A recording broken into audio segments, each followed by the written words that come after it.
Bizarre Brain Comics.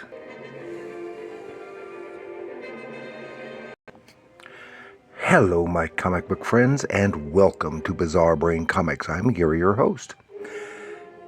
Now, a couple days ago, I told you about had a little bit of an unboxing, and because a couple weeks ago, Scott Harris King from Classic Comic Collector had gone over the big 1,000 mark on subscribers and had a special giveaway, and I was one of 3 winners on that. And so a few days ago, I received this big box of comics, as I told you before, and so I'm going to show you the comics that he sent me. This will be part 2 of 3. And we're going to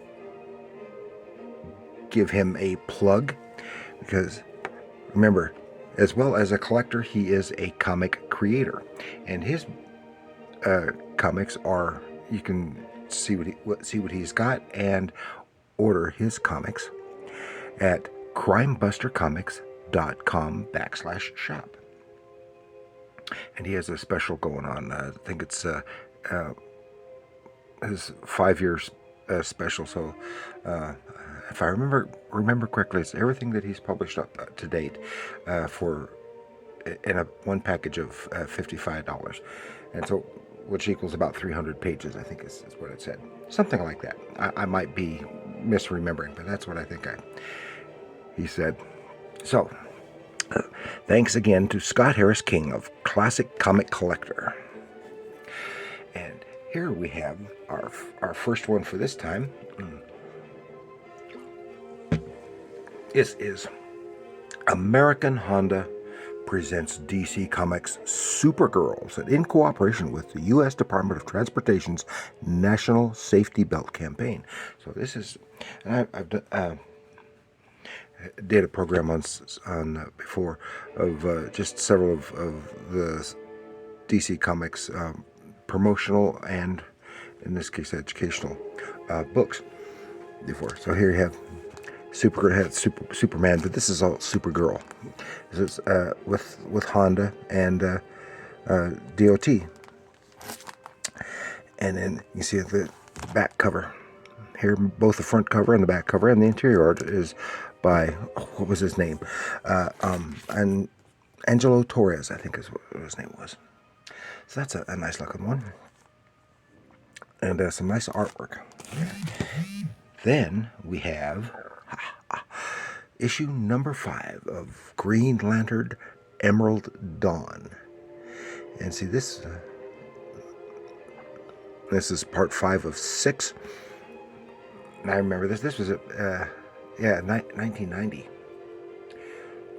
And I had gotten some of these, but I don't think I ever got the whole thing, but I think I have the graphic album reprinting them all. This is, and I can't remember the storyline. It's been over 30 years since I read it.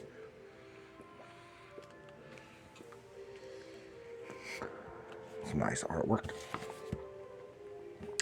Then we have DC's Who's Who. This is doesn't give the actual number, but this is F and G. It's from, this is issue number 85. Yeah. No, that's November 85. October 85. Oh, that was a year. But it doesn't give the actual number. This is F through G. Some of them. Then we have the following issue, which is all G. All G. So lots of greens. Lots of greens. Yeah, those wraparound covers. And the first one had that one. Then there's the back cover. Use masking tape. Masking tape on the bag. Then still keeping with DC is Legion of Superheroes number 32. It says tragedy strikes the Legion, the first to fall. I don't know what that is in regards to. And this is 92, and I was never a real big Legion fan, but I read them occasionally, and I did like some of them, some of it, and but I don't know this what stories going on in there, and it was about the time of Batman Returns. Then we have, this is right up my alley, DC's Korok, Son of Tarzan, the second DC issue, and I think I've got all or most of those from DC, and I've got another copy of this, but it's not nearly in this good a shape because I read it and reread it so many times. It's all falling apart. This is with a nice cover illustration, dynamic, action-packed cover illustration by Joe Kubert with interior art by the great Frank Thorne. Yeah, who later became real big with doing Red Sonja for Marvel. And then it has a backup story with Mike Kaluta of Carson of Venus. Then we have, now I've never seen these, is Revolution. It's ROM from IDW. This is one part of continuing of a miniseries storyline, I guess. I don't know anything about it, but I remember when Marvel had ROM, and I liked ROM then, and I intend to eventually do a ROM episode. Because I've got one or two those issues. But there we go. And then here's still ROM. This is issue 12 from IDW. This is from the ongoing series. And I don't think they're still publishing. But it's kind of funny though, because they've got the license to ROM. Of course, ROM was a toy, but the comic book was more popular and outlasted the toy. So then we have from Fantagraphics Books, Critters number 11. So this would have been from the 80s. 87, I think, is what I saw. This is cool. It's all critters, all animals, and this is in that brief period of time when Funny Animals had made a big resurgence that helped spawn the Teenage Mutant Ninja Turtles. For example, a nice cover painting, and I liked these. But this was was in the transition period, from being underground to alternative, because it's not really underground, but it's got some underground stuff in it, but it's alternative stuff too. What's on the back? Yeah, nothing. Then we have here, this is cool. I've never heard of this. I'll have to read this stuff. Issue 1 of 6 from Red 5 Comics, which I've never heard of, and it's signed, but the signature is kind of worn off. Signed, Atomic Robo number 1 of 6, from the creator of 8-Bit Theater and Nuclear Age. And this, I just took a look through. This is some interesting art, and I guess this takes place in World War II, but I don't know anything about it. So then we have second version of issue number 1 of 6 of Atomic Robo. Then, and this one signed also, is issue number 2 of Atomic Robo. Then, it's not signed, issue number 3 of 6 of Atomic Robo. Then we skip, because we don't have issue 4, and this is also signed. Issue number 5 of Atomic Robo.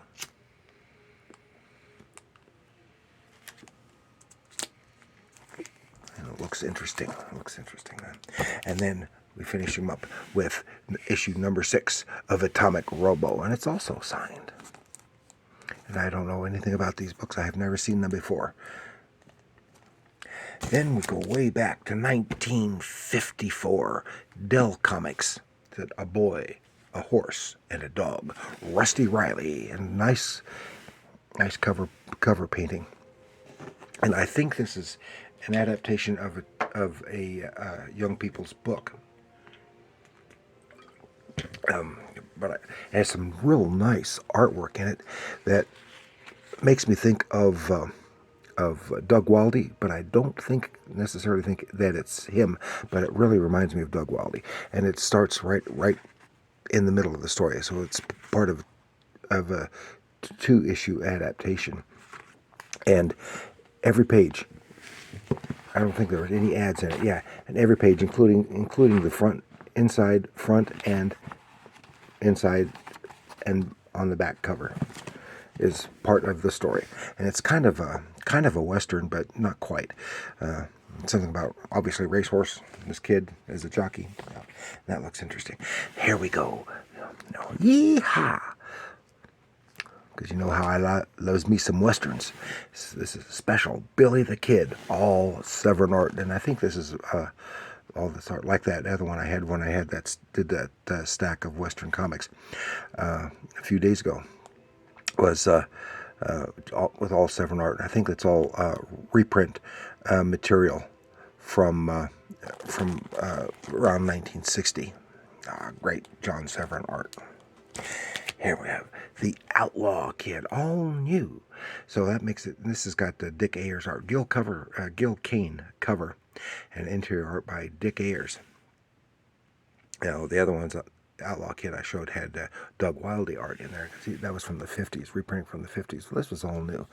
So let's get a little, of course, it's ads. You can see his art there. Then here we go to, this was, I think, 1957, I think is what it was a Charlton Western comic, Cowboy Western. In this issue, gun-roaring thrills with Wild Bill Hickok, also a Jesse James story. So yeah, they could always do the historical characters because even though it's nothing like the actual characters, but because being historical figures, they were in public domain. So all kinds of publishers did stuff on Jesse James and Hickok, etc. Then we go here to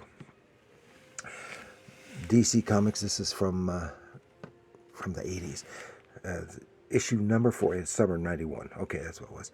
Ms. Tree Quarterly, and I really don't remember Ms. Tree being with DC, but I know she earlier in the 80s when she first came out.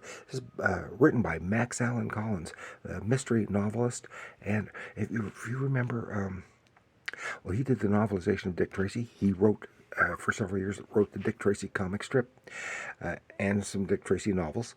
And if you remember, the movie Road to Perdition was based on a comic book that he wrote.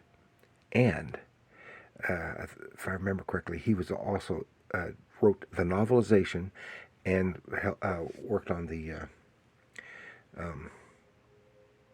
script.